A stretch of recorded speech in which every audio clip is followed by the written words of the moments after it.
Hello and welcome to Doc to Me. My name is Heather. And I'm Kathleen.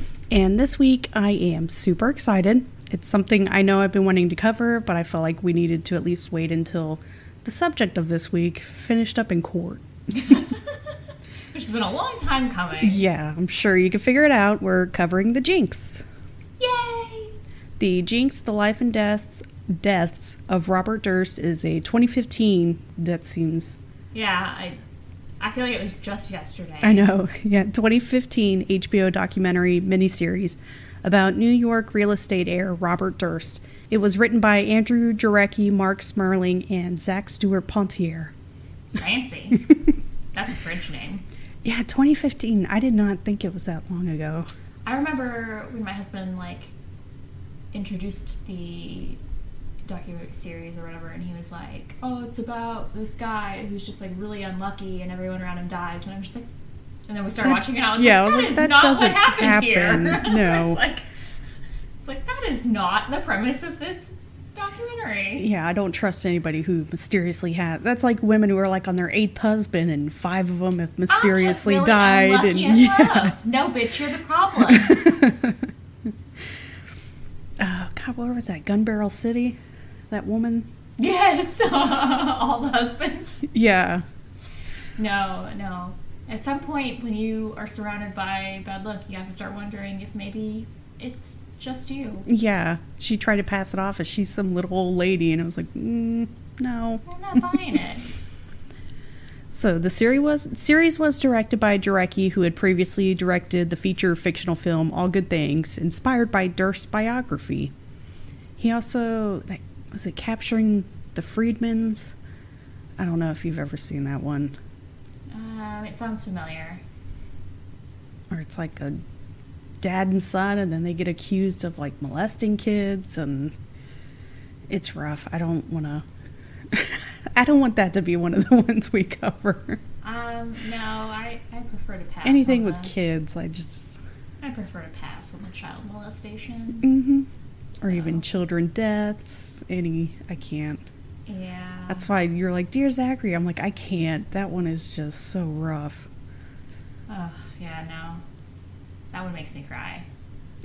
It's not even cry. It's actually, sobbing. I've only seen that one once, and I just, I don't think I could ever see it again. It was amazing. It was a, powerful documentary, but I could never watch it again. It was one of those where I watched once, and then, a couple years later, I was like, it couldn't have been that bad. Maybe I'm just misremembering. And it was, no, I sobbed again. Well, at least you saw it twice. I've only ever seen it once. Why would anybody voluntarily? I am still haunted by it. I am still haunted by it. Okay, yeah, we went right off topic. Durst had professed admiration for the film All Good Things and telephoned Jarecki after its release, offering to be interviewed. And this conversation was recorded and incorporated into the documentary. Just wild. Volunteered to do this. Hey, you made a documentary, or you made a movie about me and, my wife. Would you like to talk to me? My lawyers had advised me against it, but let's talk. Not even his lawyers. Everybody advised him. Everyone advised him against it. So Durst sat with Jarecki for more than 20 hours over several years, despite having never previously cooperated with any journalists. And that would definitely be his downfall. Well, yeah, it's definitely a poor choice. Yeah. Galveston, Texas, in September 2001, police are dispatched to a marina where a teenager discovered a torso. No limbs or head, just a torso. Which, fuck. I imagine that teenager is still haunted by the images. Oh, and it's funny because when I did all this, it was the day after that Small Town Murder episode where they talked about 90% of bodies are only found by teenagers. And then I watched this and it was body discovered by a teenager. I mean, why do you think that I don't jog aside from being really unfit? It's because I don't want to find any dead bodies. And I'm the passenger in a car all the time, and I'm constantly if I see a trash bag, I'm immediately there's somebody in there. Oh, yeah. Some prime body dumping locations in Texas. So this poor fucking cop, the only way to reach the body... I couldn't believe he said that! To pull it out of the water was to literally put his hand down the throat to pull it up. And the guy's like... He's like, well, why would you... He's like, well, the only way I could do it is to get my hand in there. And just like, bro. He just shoved his hand down the throat. Oof. And then they notice black trash bags floating in the water. Take note, if you find any bag floating in the water or on the beach, don't open it. No. Just immediately call the cops. I'd rather look stupid and it be a bag of trash than to open the bag myself and there's just a body in there. Yes. Ugh. That's the worst. I don't want to see a bloated body. The creepiest bag they pull up is in the shape of a leg with just a toe sticking out. I wonder what this could be. Just the shape. Seeing the shape of the leg is just... So all the limbs and the head have been cut off except for one limb that was half cut off and then broken off. Blech. It's just brutal. The cop they're interviewing said it was the first dismembered body he's ever investigated, which seemed a little shocking, but... He was, like, proud of it, too. He was like, I've investigated a lot of weird things and had a lot of cases and blah, blah, blah. This is my first dismemberment. Yeah. I guess I don't give murderers enough credit, or I give them too much credit that this is the first one. So everything has washed ashore except for the head, which I would think that would be the worst thing to find as, like, a recovery diver. Just looking in murky water and then just a head there. Just, like, bobbing in the water. Ugh. And they never find the head, which I don't even think it was in the water to begin with, as we get further along. Yeah, I was going to say. I don't think dismemberment is even, like, a really effective way to rid yourself of a body. There are better ways. So whoever did this crime threw the body parts in trash bags, some of which had trash still in them. Including a newspaper with the address on it. Great place to start. Just literally the dumbest part of this whole thing. They don't even have the guy's head right now, and you're just like, here's the address. Yes. So they go to the house to investigate, and right away the police notice a blood trail from the house. This was a boarding house, so there are other people living there. He didn't even clean up after himself. There's other people living there. Nobody questioned, hey, why is there this blood trail? And they talk about, like, it's in this poor kind of area, but I'm like, didn't look that bad. I mean, that I wouldn't question. It's Galveston. So, yeah, these people are just walking out of their house, see a blood trail, and nobody questioned it. Or even washed it away, which is usually what happens. Man, I didn't make the mess. I'm not cleaning the mess, okay? So they contact the owner of the house, who tells them that he had a tenant named Morris Black and another tenant named Dorothy Siner, who is a mute old lady. I love old women named Dorothy. Old lady names are, like, amazing, like Opal and Gertrude and Martha. Oh, like, no. Dorothy's definitely my favorite. She's also my favorite golden girl. Well, yes. So. She's so sassy. I wish old lady names would come back. Shady Pines, Ma. So they get a fingerprint from the body and discover it belongs to Morris Black. They find more evidence of a blood trail leading to apartment 2. They get a search warrant, and when they walk in, they notice drop cloths on the kitchen floor. And they're not painting. It's a little weird. Which is very curious, because what kind of old person leaves extra stuff on the floor to trip over? So they lift the drop cloths up, and there's cuts all over the linoleum flooring.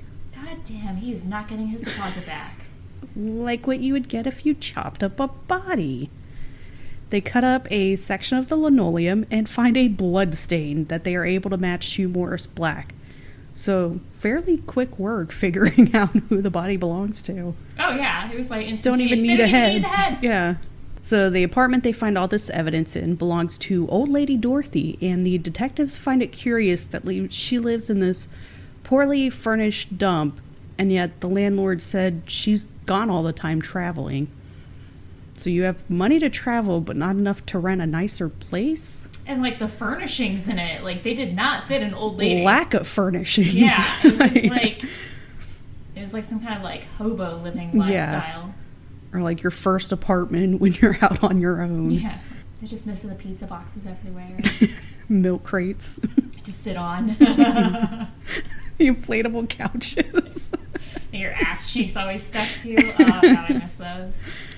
So the court questioning of the landlord is amazing. Was Miss Signer attractive? She looked like a middle-aged woman with a flat bust. Not my type. At least he admits that. It's like, my man, just checking her out. A lady is a lady, okay? So Dorothy Signer is an ugly-ass, flat-chested bitch who has a brother-in-law who stops by quite often. So obvious red flags are raised in this. They go through the trash can and show some of the stuff they found. A lot of Metamucil packets. I like how they had it all lined out. Really trying to stay regular. It was a lot. But also in this trash, they find a receipt for eyeglasses purchased by Robert Durst. They visit the eye clinic, who tells them that Robert Durst has glasses here that he hasn't picked up yet, but will get in contact with you if he shows up. And this is early 2000s, so the cop doesn't even have a cell phone. It's bonkers that only 20 years ago, if you needed to quickly get in contact with someone, you had to hope and pray they had a beeper you could page. Ah, yes, the good old days. They also find a receipt for a hardware store where drop cloths, a paring knife, and a bow saw was bought, which that's rough. I feel like a bow saw wouldn't be strong enough. I know, because it looks kind of thin. It looks really, like, weak. Like a weak-ass saw to choose to, like, saw through bone. I don't know. Maybe that's what why do we know? Yeah, I mean, I'm obviously not an expert on sawing up bodies. So the eye clinic pages and says the dude picked up his glasses, so the cops race over there and detain him. And the motherfucker had the bow saw in the back of his SUV. Yeah, like he didn't even get. And also a tennis racket? Hey, man. Rich people gotta play tennis when they have a chance. So how do you get rid of this body, but you don't think to at least get rid of the saw you used to cut it up? So October 9th, 2001, he's arrested, and his bond is set at $250,000. A little quick search on the interwebs would have told you this guy is loaded, and $250,000 is no problem for him. No, he was literally just like... He's out within 24 hours. Yeah, he was like, what's my bond? Okay, cool. Yeah. And everyone's just like, what? But we're introduced to his wife through depositions they show. His marriage to Deborah Cheriton is really odd. We'll get into that later, though. I just wanted to mention her now. Because she sent the bond. Yeah. He has a court appearance on October 16th for arraignment, and he doesn't show up, so they issue a warrant for his arrest for bail jumping. That someone who has $250,000 might have more means to just leave. The cops in Texas have no idea who he is until news reporters from New York call. Robert Durst's paternal grandfather, Joseph Durst, a penniless immigrant tailor from Austria-Hungary, eventually became a very successful real estate manager and developer, founding the Durst Organization in 1915. His father, Seymour, became head of the family business in 1974 upon Joseph's death, and then his younger brother, Douglas, took over the Durst Organization in 1992 upon his father's retirement. So, multi-generational wealth. Oh, yeah, just like a fucking loads of rich dudes. He has a history of using aliases and dressing as women, even though everybody says he's hideous. We can't all be lookers. And then they discover that Robert went to high school with a girl named Dorothy Signer. That poor woman. She's like, how hard is it to make up a name? They always pick like somebody from their past or something. And then it gets them caught. Yeah. She's like, I did not rent a shithole in Galveston. And he doesn't stay hidden for long, because on November 30th, he's arrested in Bethlehem, Pennsylvania for shoplifting Band-Aids, a newspaper, and a chicken sandwich from a Wegmans supermarket. Fucking Best dumb thing ever. And I remember seeing pictures of his arrest. Yes, I just was like, that as why well. is this dude bald? Yeah. Worst disguise ever. The worst part is he has $500 in cash in his pocket. Seriously, just mind-blowing that you are on the run. Yeah. And you're like, I'm gonna go ahead and steal this sandwich. God. It's like a $6 sandwich, sir. Like, the cops search his rental car and find $37,000 in cash. He could have bought so many sandwiches. 2 loaded guns. A little weird. Marijuana, which... whatever. And Morris Black's driver's license. Okay, that's suspicious. And he looks creepy as fuck. Yeah, the like creepier than usual because he's completely shaved his head, like razor shaved, even his eyebrows. When the interviewer's like, "Did you shave your eyebrows on purpose or something like that?" And he's like, "Well, nobody shaves their eyebrows on accident." All I could think of is that Always Sunny episode where they're trying to avoid getting the flu and Frank goes crazy, like shaves his body, covers himself in hand sanitizer. It just makes me like, I remember when like I worked in the mall and some guy like came down and like invited this naive girl that I worked with to like come hang out in his like motel or hotel room or whatever. It doesn't matter either way. Either way. And like he didn't have any hair or eyebrows. And my first thought was, he's trying to kill you without leaving any evidence. Like, do not go. And just, but he said that he could buy me a laptop. And I was like, please do not go. I do not want to have to tell your parents that. How stupid you were. Like, so Robert Durst is just a creepy looking dude anyway, and all I can think of is from Jaws, like he's got lifeless eyes, black eyes, like a doll's eyes. Like, I don't know when you got into true crime, but I was already in when he was arrested. Oh, no. So it was fascinating following this. Oh, yeah. No, my dad was into it, so I've been into it far longer than I should have been. I was never really scared of monsters. I was scared of the creepy people out in the world. Yes. So eventually he's extradited back to Texas to face the Morris Black trial. He's 58 at this point and doesn't look like it. Like, even now, he looks 20 years older than his actual age. I mean, when you live as hard as he is, I mean, you're gonna look, you know, I don't know. Murder ages you, okay? Yes. Just had some bad luck, okay? And all that bad luck has just rubbed off. It's really stressed him out, and, you know. So throughout all of this, we're getting hints about his missing wife, Kathy, who we'll cover later, but there's already suspicion surrounding this guy for other crimes.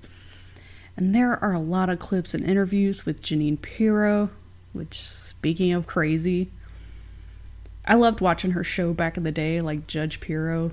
Oh, yeah. It was like during the court. Now she's like on Fox News, and back in the day downhill. where you'd stay home from school sick, and like there'd be like... when my oldest was a baby and I stayed home with him that first year, so I would just watch judge shows all day. Was it really? And then don't forget the lyrics. I was so good at that show. What was that game? It was like an app where you could like guess the song based on like the first... Oh, God. Oh, it kind of reminds me of a show. It was like in the 70s where it was like you would bet on who could get it in so few notes. They'd be like, I could get it in one note, and people would do it, and it was amazing. That's incredible. I want that talent. So Robert's got money, money, money.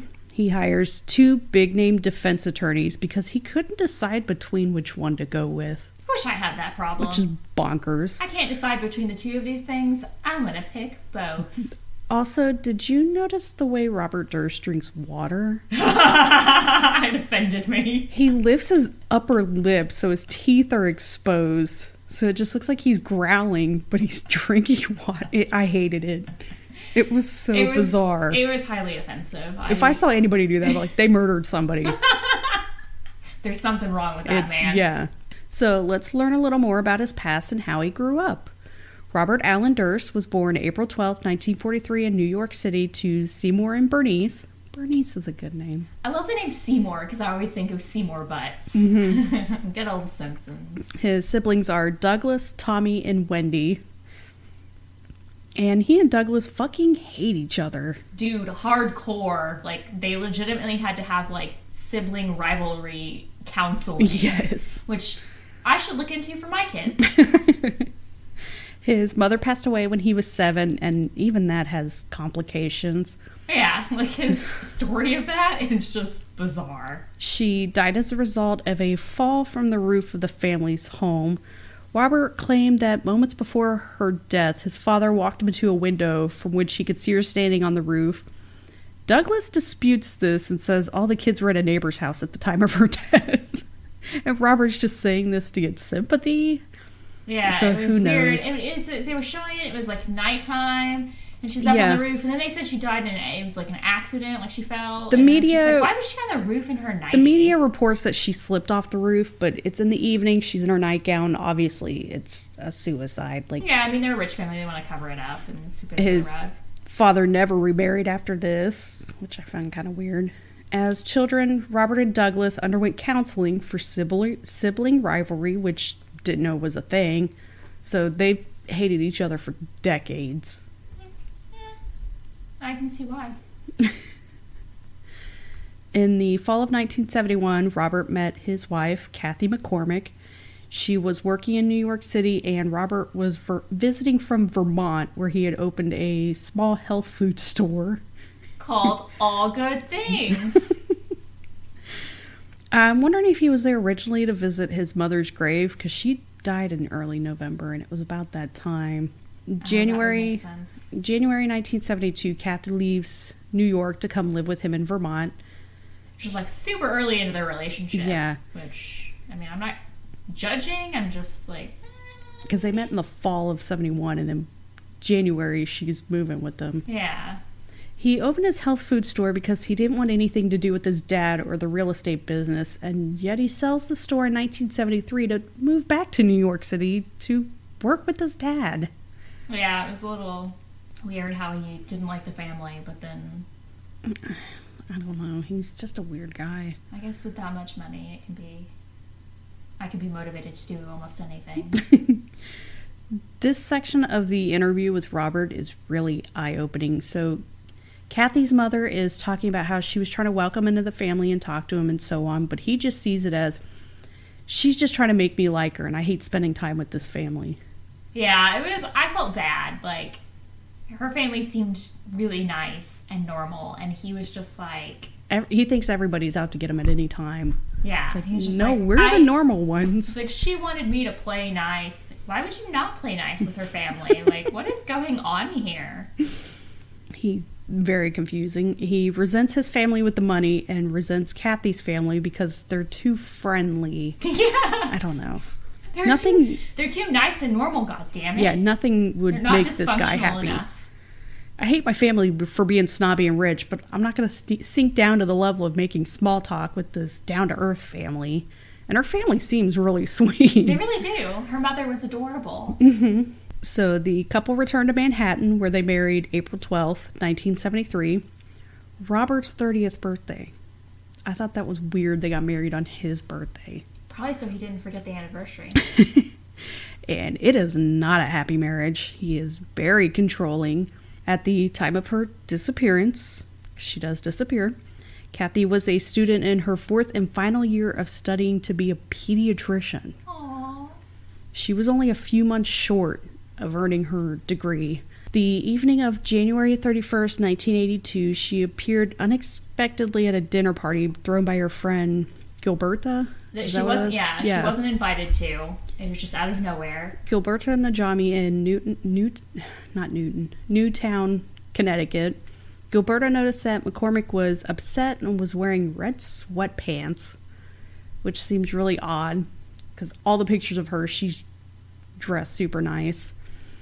After dealing with several calls to Robert, she drove home to their house in South Salem, New York. So Robert maintains that she showed up at the house and it was obvious that she had been drinking, but she wasn't drunk. The fuck does that mean? Yeah. They ate a sandwich and he drove her to the Katona train station where she got on a train. He drove her to the train station because she was too drunk to drive when earlier he said that she wasn't drunk. Yeah. And they had a whole fight about, like, her taking the car or whatever, and he was like, no. Stories are very inconsistent. He was all over the place. And, like, she's too drunk to drive, but, like, you put her on a train to travel by herself to New York and then, like, travel from the train there. Like, what the fuck, man? Yeah, he's fine with his wife just going to New York City by herself. Like, that's not something most people are okay with. He then says he went home, had a drink with a neighbor, and spoke to Kathy at their Manhattan apartment by telephone later that evening. He said he called from a payphone while he was walking the dog. He has several stories. Yeah, this is the first one. But the payphone with the dog one is the weirdest, because why the fuck are you going to, like, stop while walking a dog?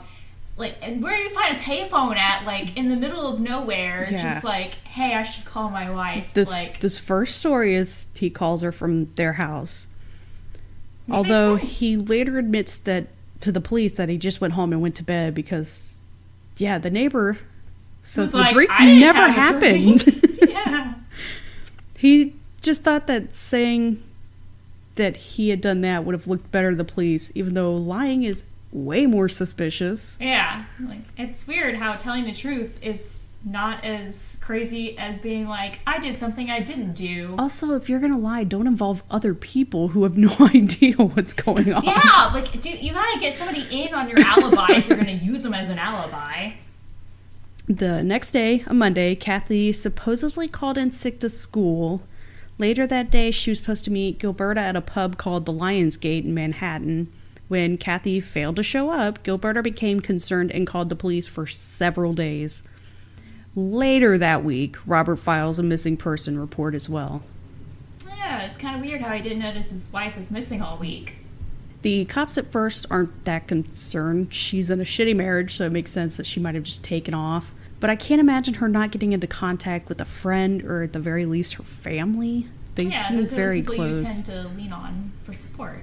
Both a doorman and the building superintendent at the couple's apartment on Riverside Drive claimed to have seen McCormick there on February 1st, the day after she was last seen, but the doorman also said that he had only seen her from behind and from half a block away and couldn't be certain that it was her. So, probably not at all. Yeah.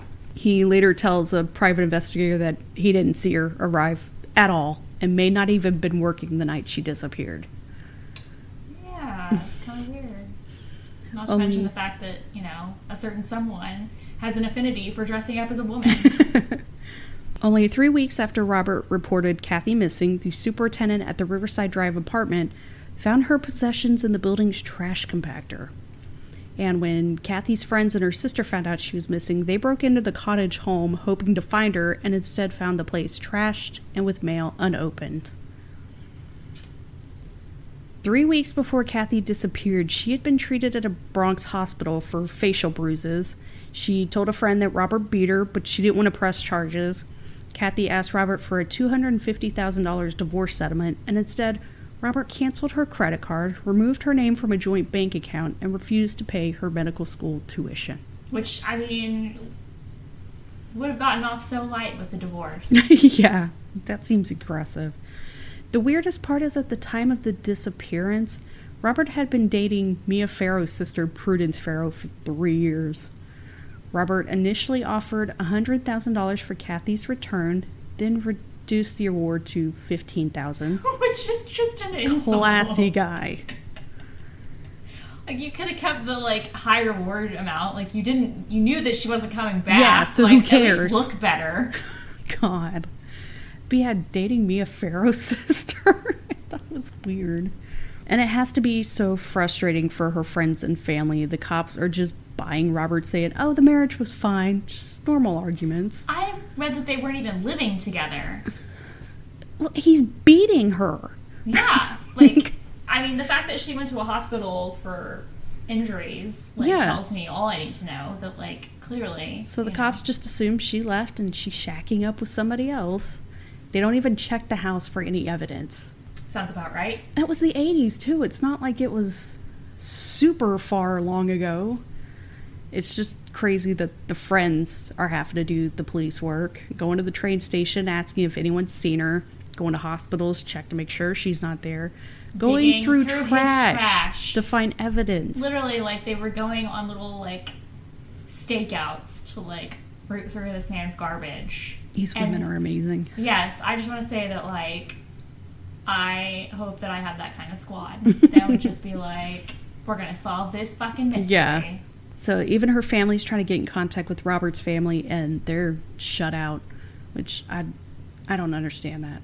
If my kid's spouse goes missing, I'm going to be all over his ass. Like, where the fuck is she? Yeah, like, what happened? Let's go through this. Like, yeah.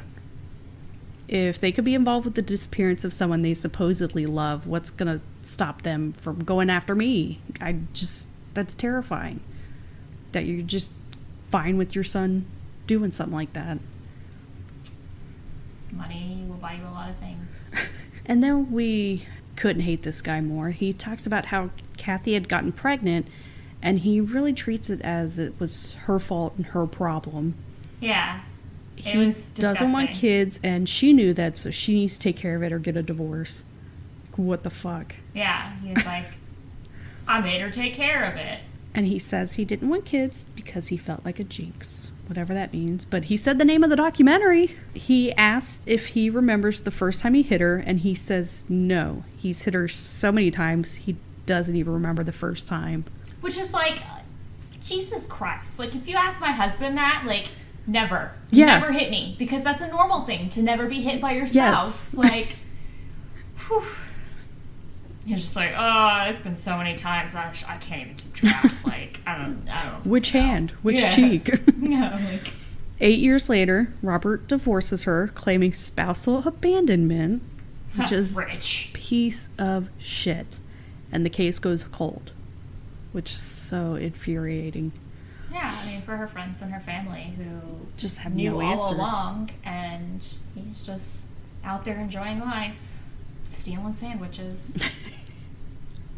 And Band-Aids. Like, how do you not... He had a boo-boo, okay? You could ask anybody if they have a Band-Aid. Like, we'll find a mom and ask her if she has a Band-Aid in her purse. Guaranteed she's got a Band-Aid. She'd be like, you need some ointment? I feel like I've only bought, like, 1 box of Band-Aids in my life. They just... they are kind of like bobby pins. They just kind of, like, appear and disappear randomly throughout life. Like, there's, like, a wormhole that they just go in. Because you know you use them, but yet... anytime you need one, you go look, and there's always still another one in there. Yeah, just Band-Aids everywhere. Episode 3, we get into Susan Berman and her relationship with Robert. So 18 years later, based on a tip, the cops finally searched the house for evidence.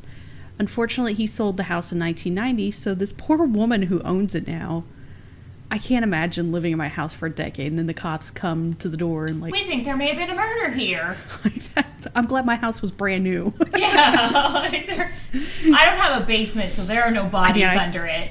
I can't say anything about the construction people, but I would hope there's no body here. They don't find anything, which... not shocking, because he lived in the house for years after she went missing. So they talk to Kathy's friends, who tell the police they need to get in contact with Susan Berman. Susan Jane Berman was born May 18th, 1945, and was the daughter of Davy Berman, who was a Jewish-American mobster, which didn't know they had Jewish mobsters. I feel like you can... I feel like I'm familiar with this. What was it? Oh man, I've like spaced all day on like different shows.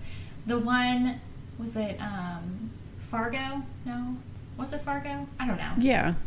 The one where there was like the different mobs, gangs or whatever, and it was like, a guy from Dazed and Confused. Yeah, and they were like trading their kids or whatever. Like, I feel like, wasn't that guy like a Jewish mobster or something? I feel like he's Jewish in real life, so I just assume the character.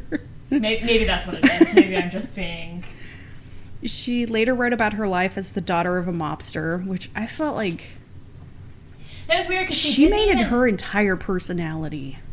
No, that's what I was going to say. It's like she basically created her entire life around this idea of, like, being the daughter of a mobster, but she didn't even realize that her dad was a mobster. No. It wasn't like she, like, knew growing up that she was the child of a mobster. It was like after he was dead is when somebody told her. Yeah, she had no idea throughout her entire childhood with him, growing up, all of this, and then suddenly she's just like, oh shit, my dad's a mobster? Alright, I'm gonna write a book. Yeah. She received a Bachelor of Arts degree in 1967 from UCLA, where she met Robert Durst, so she's been friends with him for decades. She was the one who kind of kept him away from the press after Kathy's disappearance, so anything coming from the press was from her. Oh, and she was most likely the one who called the medical school pretending to be Kathy, calling out sick. Yeah, don't do that shit for your friends. No, so she's at least somewhat involved with the cover-up. So he was also giving her money. Yeah. So because of the things they've learned after reopening the investigation, the cops decide to try and get in contact with Susan. Except on December 24, 2000, Berman was found murdered execution style in her home in Benedict Canyon, Los Angeles, California, after her neighbors called the police to report that her back door was open and her 3 fox terriers were loose. So now there's 3 deaths tied. Paw prints in the blood. God, yes. That's like right up there with like your child. Oh God, why do you have to say the most depressing stuff? I remember like seeing Dexter after having given birth, and I was just like, that scene with, my mind is just like blank tonight. But I'm telling you, like, I remember the whole like baby in the blood puddle, and I was just like, oh my God, I've just had a baby. There's no signs of forced entry, and she had some serious locks on that front door. She lived in a pretty rough area. Yeah.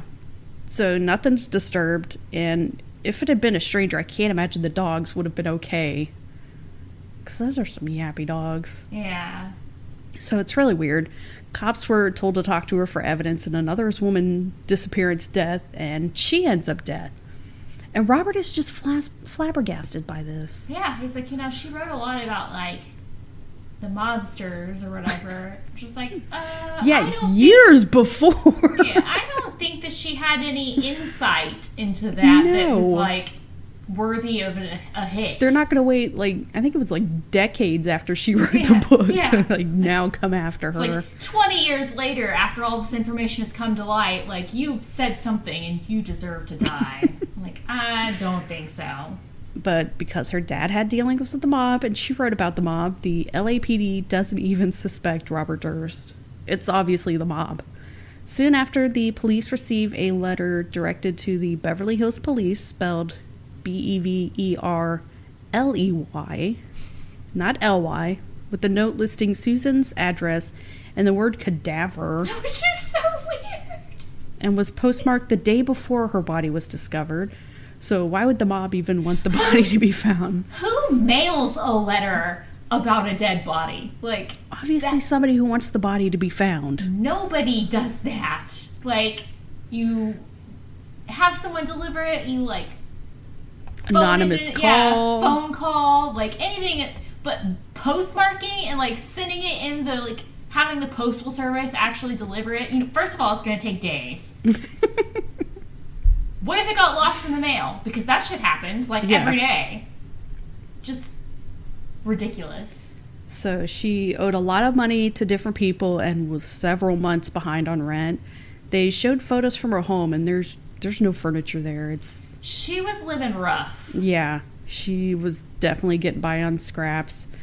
All her friends and family find it really suspicious that her best pal Robert doesn't show up to her funeral. And it's not like they had fallen out of touch over the years. He had recently given her $50,000.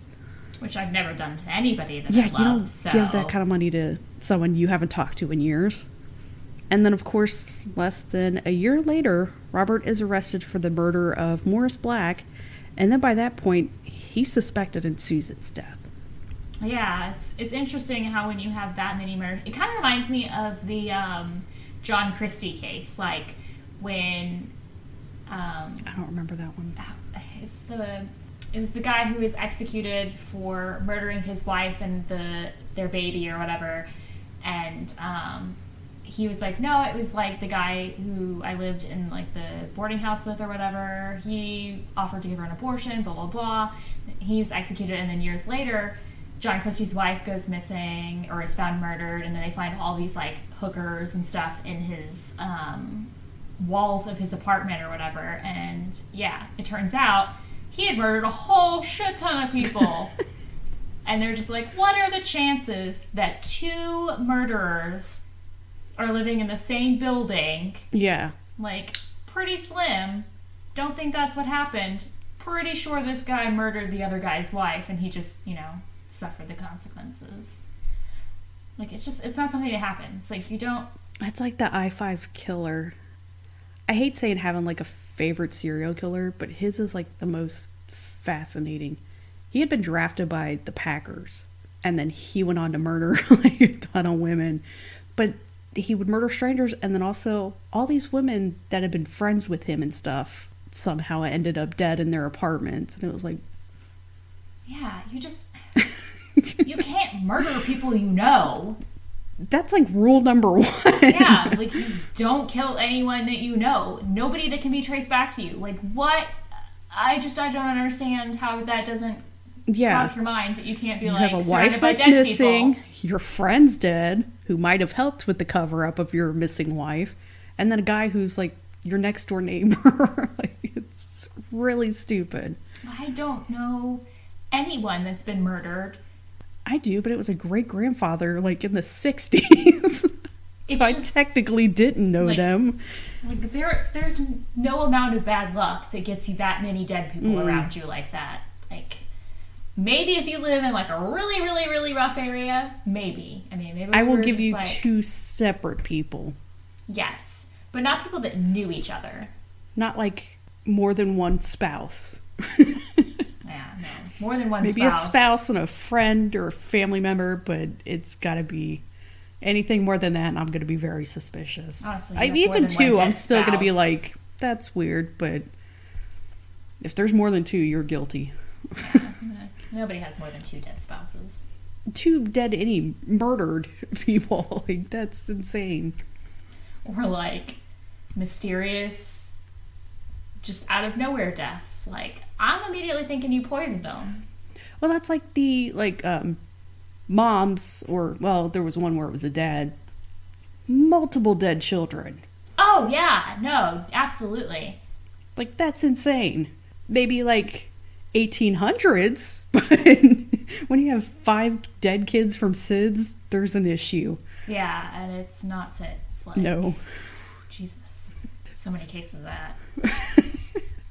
So we'll get into the Morris Black trial and all the other shenanigans next week. There's lots of shenanigans. This guy's fucking bonkers. I feel like that, it could have gone on forever. Just yeah. There's, so much. Just, it's insane that it took as long as it did. Oh, yeah. And that the idea that these, directors, cracked the case wide open. I don't even want to get into them. Yeah. Because even towards the end, they're still like, well, I don't know. Like, dude, he's come just on. really unlucky. He's just weird and unlucky. No one is that unlucky. No one. While you're filming him doing shit that is suspicious. Fucking crazy. Oh, my God. I don't know how this guy hasn't been, scammed out of money. He's just too trusting of people. I'll give you $50,000 to think I'm innocent. You give me $50,000, I'll shut my mouth forever. That's a lot of money. That is a lot of money. I would definitely... You give me $5,000, I'll shut up. Honestly, $500. $500, I would be bought. Yeah. I don't know that I'd lie for $50, but we'll see. 50 is just... No. Give me more credit than that. Yeah, I mean, that's like a tank of gas. I mean, that's not much. 55. Now we're talking. So, don't forget to join us next week. Oh, yeah. It's going to be... It gets crazier somehow. Which is a lot saying. Like, shave your eyebrows crazy. I'm not that crazy. No. All right, bye-bye. Bye. Thank you for listening to Doc to Me, the The opening music is by Twisterium. For comments or suggestions, we can be reached by email at doctomepod@gmail.com. Find us on Twitter at doctomepod and find our Facebook group, Doc2Me Podcasts. Thank you.